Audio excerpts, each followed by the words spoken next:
माहात्म्यमपि सन्मुने। शौनकादि ऋषियों ने पूछा कि हे सूत जी, ये हमने सुन रखा है कि परमात्मा को जो नैवेद्य चढ़ाया जाता है वह नहीं खाना चाहिए, तो क्या यह सच है? सूत जी ने कहा क्या कि दृष्ट्वापि शिव नैवेद्यम यान्ति पापानि दूरतः भक्ते तो शिव नैवेद्य पुण्यान्यान्ति कोटिशः।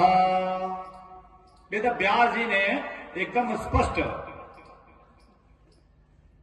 उल्लिखित कर दिया शिव पुराण में, और आप लोग भी आज के बाद से यह भ्रम निकाल दीजिएगा जो ये कहते हैं कि शिव का नैवेद्य नहीं खाना चाहिए।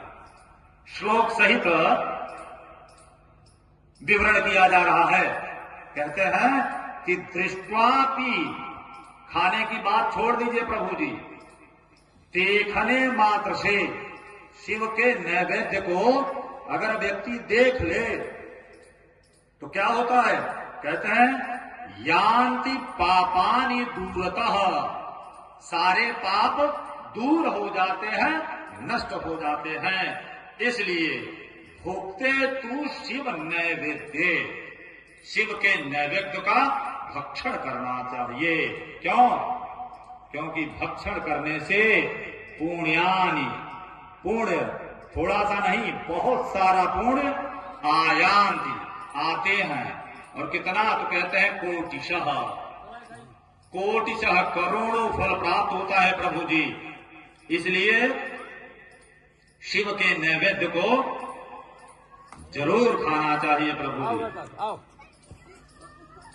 कहते हैं वेद व्यास जी ने कहा कि भक्षयित्वाम द्रुतम तस्य सर्व पापम विनश्यति।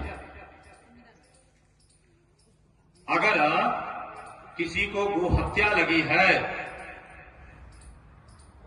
वो अगर शिव नैवेद्य ग्रहण कर लेता है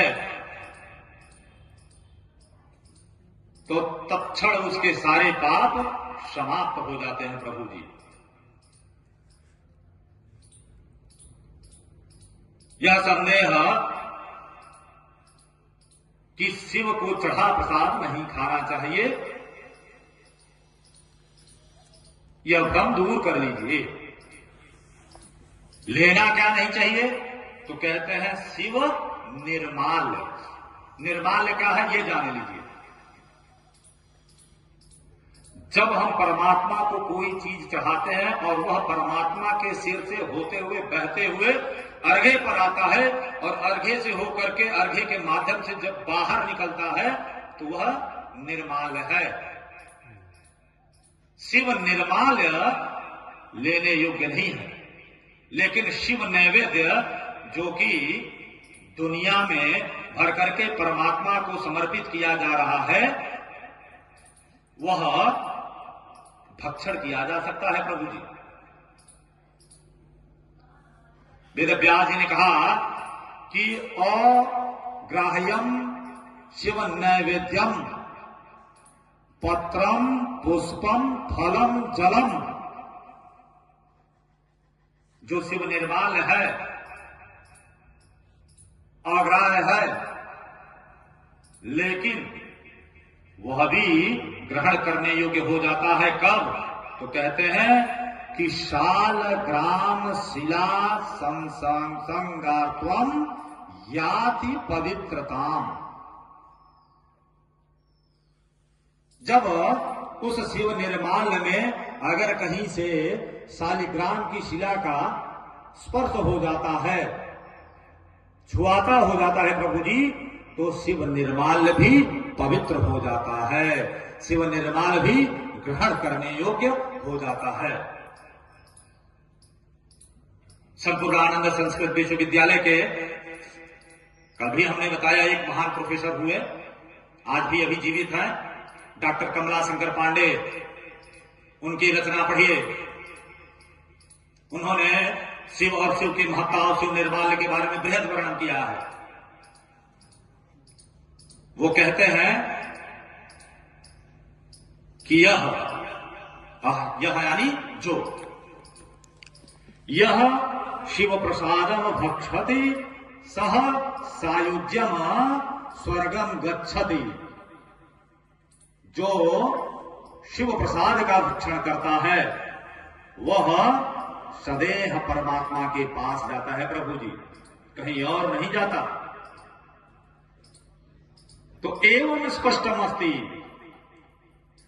एवं स्पष्टम अस्ति यत शिव प्रसाद वयम ग्रहणम कर्तुम शक्नुमः। हम लोग शिव प्रसाद ग्रहण कर सकते हैं। अस्मिनेव संदेह एव नास्ति, इसमें कोई संदेह नहीं है प्रभु जी। मुनियों ने कहा कि ठीक प्रभु जी, आपने हमारा यह संदेह दूर कर दिया। अब परमात्मा को जो बिल्व पत्र चढ़ाते हैं तो उससे क्या पुण्य मिलता है? पूजयेत बिल्व मूलम यो गंध पुष्पादिभिर नरः शिव लोकम वाप्नोति संतति वर्धते सुखम। सूत जी ने उत्तर दिया। कब? जब 88,000 ऋषियों ने पूछा कि प्रभु जी बिल्व पत्र चढ़ाने से क्या मिलता है, तो सूत जी ने कहा श्रुणुध्वम बिल्व पत्रस्य महत्वम। बिल्व पत्र की महत्ता क्या है, बिल्व पत्र चढ़ाने से क्या फल मिलता है? तो बताते हैं कि पूजयेत बिल्व मूलम, जो चढ़ाने की तो बात छोड़ दीजिए प्रभु जी, जो बिल्व पत्र के मूल यानी जड़ की पूजा करता है, किससे? गंध पुष्पादिभिर नरः, गंध और पुष्प से, तो वो भी शिवलोकम वाप्नोति, शिवलोक को प्राप्त हो जाता है।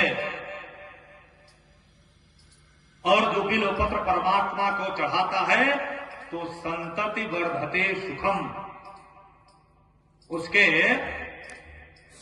संतति में बढ़ोतरी होती है, वंश की बढ़ोतरी होती है और वह व्यक्ति सुखपूर्वक निवास करता है।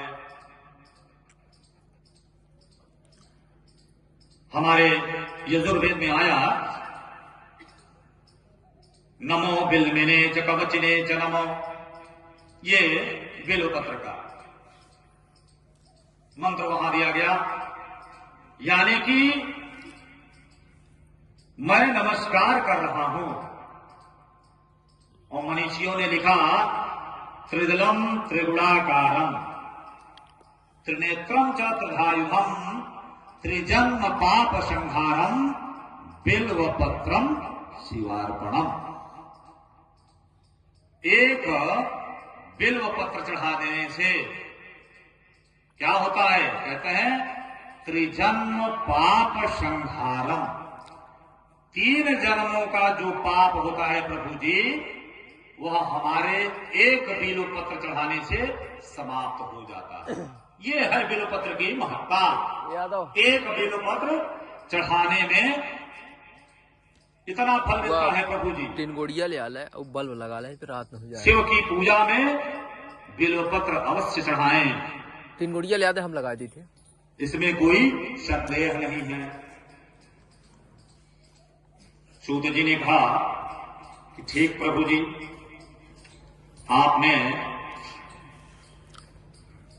सूत जी ने 88,000 ऋषियों से कहा कि अगर अन्य कोई शंका हो तो वो भी व्यक्त कर लीजिए। मुनियों ने कहा कि सूत सूत महाभाग व्यास शेष्य नमोस्तुते तदेव व्यासतो ब्रूहि भस्म महात्म्यमुत्तमम्।